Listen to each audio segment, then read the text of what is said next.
Hey, what is up guys? And welcome to an in-depth review on God of War, a more than successful reboot for the series that originally launched all the way back in 2005. For this latest installment, God of War seeks to set aside the Greek legends of the past and step into the realm of Norse mythology in order to give players a more tactile and close-knit experience. And right off the bat, without sugarcoating it in any way, I'll come out and say it. This game is an absolute masterpiece. It exceeded every expectation I had for it, and executed every aspect so well that it's almost indescribable how jaw-dropping and enjoyable this game is. Now I should mention briefly that there is a change that occurs and remains throughout the second half of the experience that I naturally don't want to ruin for you. You know, part of what makes this game so special is running into everything for the first time. So I'll only be showing you bits and pieces from the initial chunk of the game. In doing that though, you may not get the best sense of the sheer variety and complexity that this game offers, especially gameplay-wise. So just trust me when I say that this game honestly far exceeds the intricacy of what you'll see here. With that said, I'm certain I've made it pretty clear by now that I really have enjoyed this game. But I'm sure you are all wondering, what exactly is it that makes this one such a phenomenal experience? So to figure that out, let's start by diving into the visuals.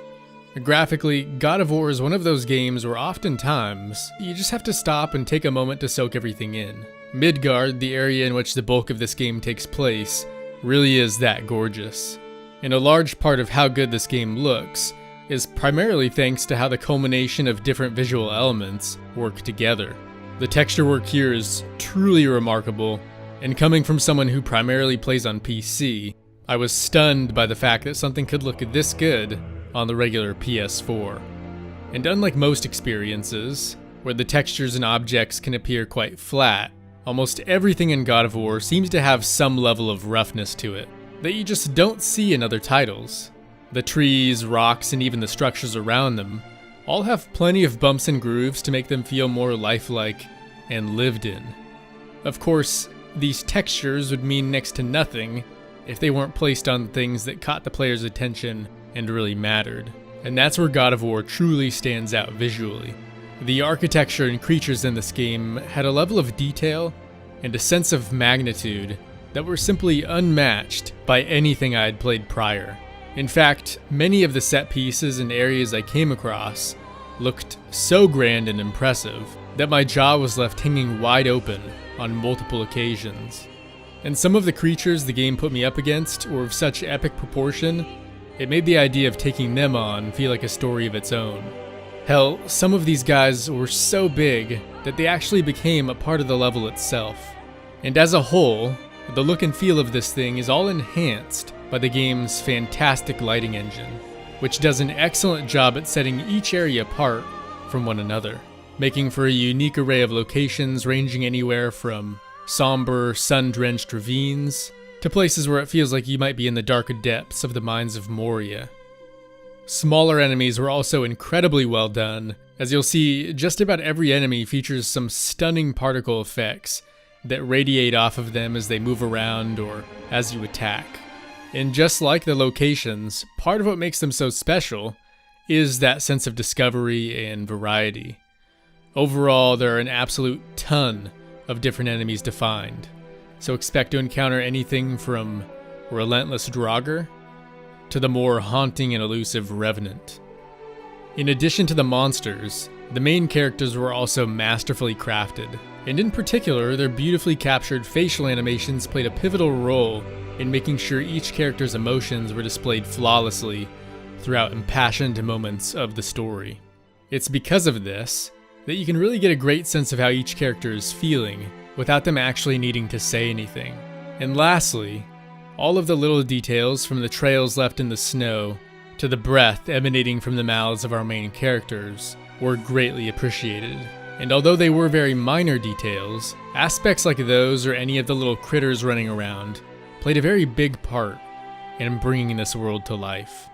Overall, whether it be the little details or the big ones, this was hands down one of the most visually pleasing games I've ever seen.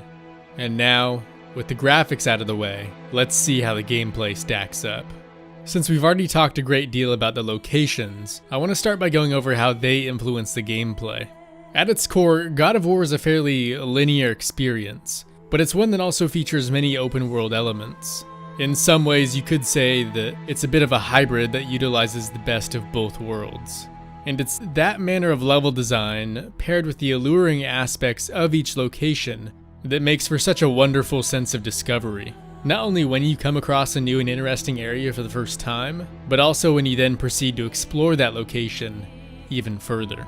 Because just about every area in God of War features several branching paths and puzzles to solve, all of which lead to useful loot, ranging anywhere from new gear to powerful movesets and abilities. It was something I wasn't expecting at all, but after beating it, I'll admit that one of my favorite parts about this game was how much it embraced and properly rewarded exploration. Not to mention, for an action game, or any game for that matter, the puzzles were all very engaging.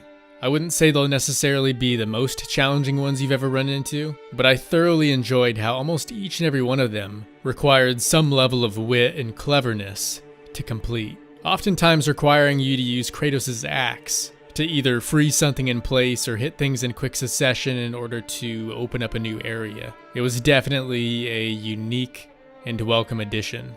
And with that out of the way, let's go ahead and move on to the combat. God of War features one of the most thrilling and satisfying combat systems I have ever laid my hands on. And to me, the Leviathan Axe is now one of the coolest weapons in all of gaming. Overall, the system is very easy to learn, but also very difficult to master. Some fights can be so intense at times that you'll find yourself actually breathing a sigh of relief once the dust settles. This isn't one of those games you can just button mash your way through either. Each enemy has their own unique fighting styles that you'll have to work around and adapt to in order to survive. And more often than not, you'll actually find yourself fighting a variety of different enemies at once, thus making the ability to think on the fly a must in certain situations as enemies crowd around you. And that's another awesome thing about this combat system. Enemies don't just wait in line to attack you one by one. You may have to deal with dodging a few swords or multiple projectiles all at once. So as fun as the combat can be, this game can just as easily turn into something more challenging than a Dark Souls game, depending on what difficulty you play on. Fear not though, there are an absolute ton of different ways in which you can deal with the enemies. The combat system in this game is so deep that it's borderline insane.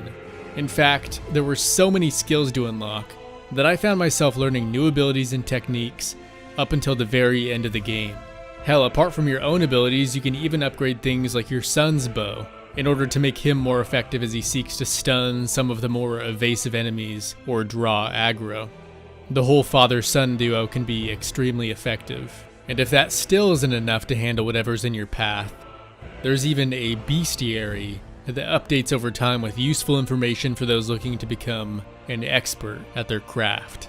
All in all, throughout my time with God of War, there was not a single boring moment or point when I wasn't sure what to do next or where to go, and I think this is one of those very rare gems out there. With the gameplay covered, let's go ahead and move on to the sound.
And first things first, let's start with the music. So this was somewhat interesting because it was one of the very rare occasions where I had the luxury of listening to the entire soundtrack prior to playing the game itself. And based on that experience alone, this soundtrack felt so well crafted that it was able to paint a beautiful sort of picturesque story in my head, even without any of the context that would have come after having heard it alongside the actual gameplay. And yes, for those wondering, once you put the two together, it's even better, and absolutely makes combat and the important parts of the story feel far more significant. Across the board, God of War's soundtrack features an especially diverse array of tones, ranging anywhere from chilling and eerie to intense and powerful.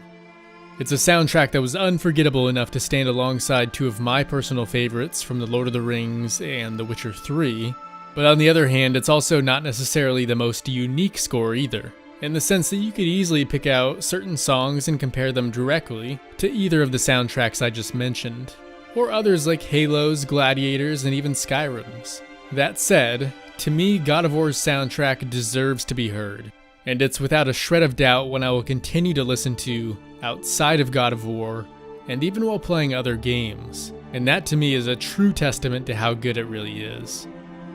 Music aside, let's talk about the voice work. There it is! Hold! What are you doing? Now his guard is up. Only fire. Only fire when I tell you to fire. I'm sorry.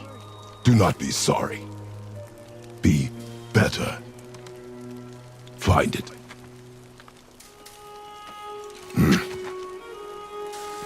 Find it.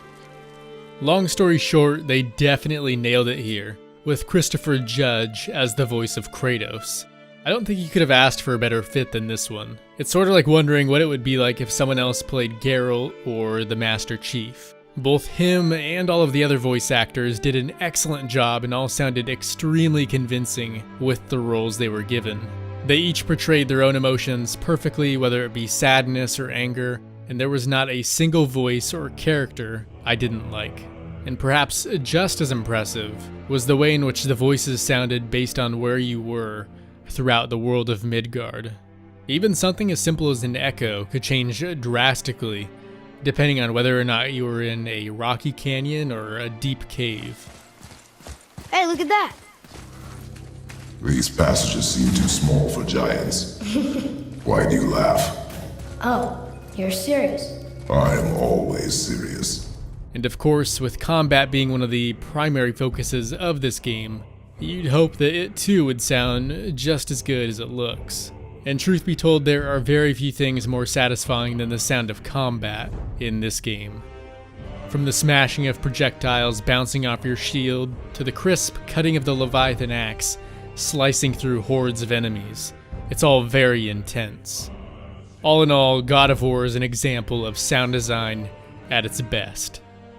And finally, without mentioning any spoilers, that leads us into our next category, where we'll go over the story, side quests, and the world of Midgard.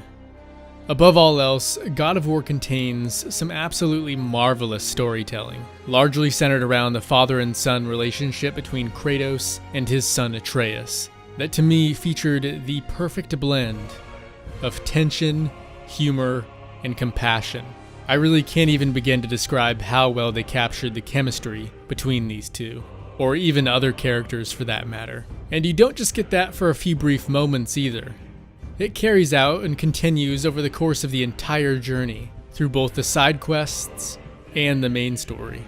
And speaking of those, God of War consists of some very enjoyable side content that, very similar to The Witcher 3, can oftentimes become just as enjoyable as the main quest, with some of the more intricate missions spanning over the length of the entire game.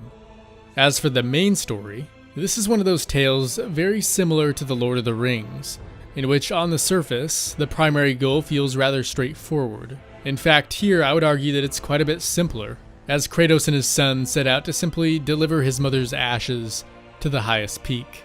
But upon leaving home, the journey turns into so much more, as they become entangled in other conflicts, similar to the Balrog or Ringwraiths. only in this case it's with the Norse gods and all of the creatures that inhabit their realm. And it's for that very reason that I believe this is the Lord of the Rings equivalent of video games. And yes, I know there are actual Lord of the Rings games out there, but God of War captures that sense of an epic journey and adventure so much better. And as the story moves on and as areas open up for you to explore, the game encompasses some excellent world building that is executed so well that it makes you genuinely want to dive into the lore and learn more as you come across old scrolls or share stories of the legends that came before. And that's one of the other key reasons this game never gets boring. Across all of your journeys, God of War is filled to the brim with conversations and stories shared between Kratos, Atreus, and countless other characters. You want to try another story? It can't be any worse than the last one. Very well. There was the story of the mother crab, who scolded her son. She told him he should walk forward, in pride, not sideways as he always did. But she's a crab too. You should save. Sure. I'll look for it as soon as you show me how. Yes, he did say that. That was the story. I got it. Whether you're sailing to a far-off island or exploring some old ruins, chances are there's a heartfelt or humorous story with a life lesson or punchline to be told. And I loved that aspect. And that, paired with the fact that there was not a single loading screen, and the fact that the camera never cuts off to change scenes up until the very last millisecond of the game, did so much for the story and its world in the grand scheme of things.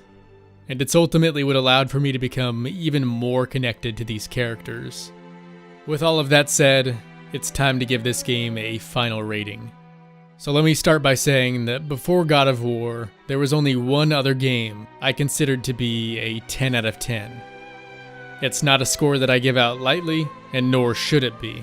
But like I said in the very beginning, this game is an absolute masterpiece from start to finish. And that's why in my book, God of War earns itself a 10 out of 10. And I want to stress that for me, that does not mean this game is perfect. It merely means that this is just about as close as you're going to get.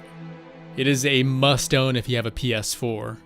And if you don't and are maybe on the fence about buying one, this might be the right time. But anyways guys, that's going to do it for me. I will be making a couple other videos on God of War if you want to stick around. They are going to be a little more spoiler-esque as we take a closer look at some of the most interesting locations and boss fights.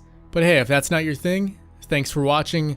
Hopefully you enjoyed this review, and as always, I will see you in the next one.